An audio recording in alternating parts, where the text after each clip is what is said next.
মাত্র 17 টাকা আর একটা স্বপ্ন নিয়ে একটা ছেলে বাড়ি চালল আর একদিন হয়ে উঠলো দেশের সেরা ব্যবসায়ী। এটা কোনো গল্প না, এটা সত্যি। এটা এমন একজন মানুষের গল্প যা আপনারা সম্পূর্ণ ভিডিওটা দেখলে বুঝবেন। 1942 সাল, বয়স মাত্র তার 13 বছর, পকেটে মাত্র 17 টাকা আর চোখে ছিল একটাই স্বপ্ন, কিছু একটা করে দেখাবে। তিনি রওনা দেন কলকাতায়। থাকার জায়গা ছিল না, রেল স্টেশন ছিল তার বিছানা। খেতেন অল্প, ঘুমাতেন লাঠিটা। দিনে কমলা লেবু বিক্রি করতেন রাস্তায় রাস্তায়। কয়েক বছর পর গ্রামে ফিরে খুলে ফেললেন একটা ছোট্ট মুদির দোকান। তবে এখানে থেমে থাকেননি, নিজ হাতে বানানো বিড়ি বিক্রি শুরু করলেন, যার নাম রাখেন আকিস বিড়ি। সেই বিড়ি একদিন হয়ে উঠল বাংলাদেশের ঘরগুলো পরিচিত না।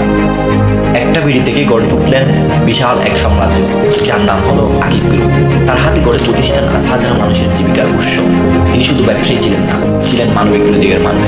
ফাউন্ডেশন গড়ে তোলেন, অসহায়দের জন্য স্কুল, হাসপাতাল, মেডিকেল কলেজ বানিয়েছেন। শেখ আকিস উদ্দিন হয়তো আজ নেই, কিন্তু তার জীবনের গল্প থেকে আমরা শিখি, স্বপ্ন বড় হলে, শুরুটা ছোট হলে থামা যায় না। 17 টাকা যদি জীবন বদলাতে পারে, তাহলে আমার আপনার জন্য ঘরে বদলা। যদি আপনার মনে হয় এই গল্পটা কারো কাজে আসতে পারে, তাহলে শেয়ার করুন, কারণ হয়তো আপনার একটি শেয়ার থেকে শুরু হবে কারণ নতুন স্বপ্ন। আসসালামু আলাইকুম।